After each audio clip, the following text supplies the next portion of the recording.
पारधी समाजाने गावातील काही लोकांवर हल्ला केला आणि तो हल्ला इतका भयानक होता की त्याच्यात काही लोक जखमी झाले। त्याच्यामध्ये त्यांनी ॲट्रॉसिटीचा फायदा घेऊन त्यांनी त्या 7-8 लोकांवर गुन्हे दाखल केले।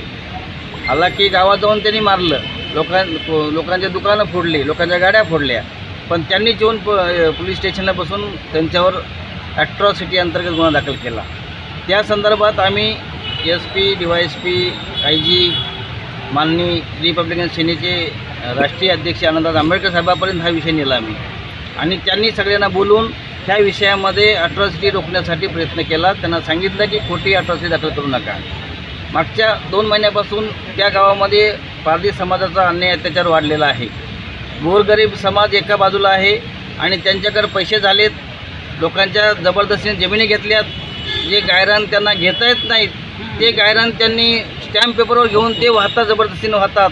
शासनाने दिलेलं गायरान होतं ते गायरान पण त्यांनी घेतलेलं आहे, तरी पण त्याच्यामध्ये त्याच्या जीवावर त्यांनी हे सगळं मस्ती जी पैशाची आहे ती आलेली आहे।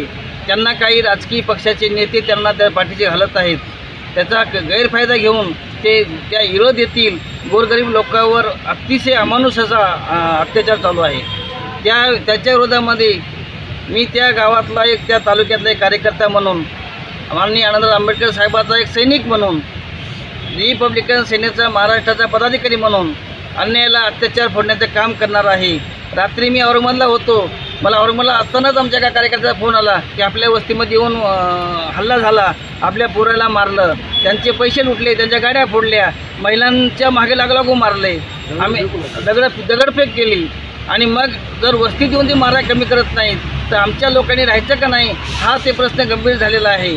आणि म्हणून जर कुणी गाववाले त्यांना मदत करा येत असतील, त्यांना सोडवा येत असतील, तर त्यांच्यावर ॲट्रॉसिटी करत असतील तर मला वाटतं हे प्रशासनाचं फार मोठं फेल्युअर आहे आणि त्या ॲट्रॉसिटीचा गैरफायदा घेऊन त्यांनी गाववाल्याला ओली धरू नये, गाववाल्याला ब्लॅकमेल करू नये, गाववाल्याला त्रास देऊ नये, तरुण पोरांच्या शिक्षणाचं वाटोळं करू नये। तरुण पोरांवर गुन्हे दाखल केल्यावर त्यांच्या आयुष्याचं भलं वाटोळं होतं आहे आणि म्हणून ह्या गोष्टीचं आम्ही माननीय SP साहेबाकडे आज सर्व दोन्ही गावचे लोक घेऊन या ठिकाणी मी निवेदन घेऊन आलेलो आहे।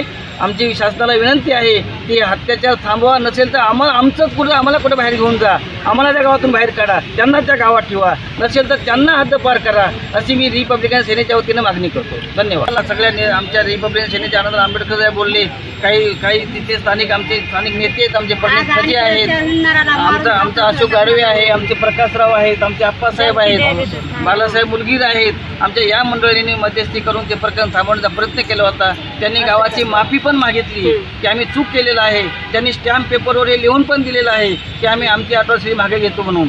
हे स्टॅम्प पेपर आम्ही DYSP गंगाखेड यांना दिलेलं पण आहे, तरी पण त्यांनी रात्री जाणीवपूर्वक बोधवाड्यावर जाऊन हल्ला केला आणि त्या लोकांना वाचवण्यासाठी गाव गेलं होतं, गावातले काही 4-2 पोरं गेले होते, त्यांना पण बेदम मारलं आणि त्यांच्यावर ॲट्रॉसिटी करा म्हणून गंगाखेड पोलीस स्टेशनला बसलेले आहेत। रिपब्लिकन सेना हे कदापि होऊ देणार नाही आणि अन्यायाच्या विरुद्ध आम्ही लढणारी माणसं आहोत।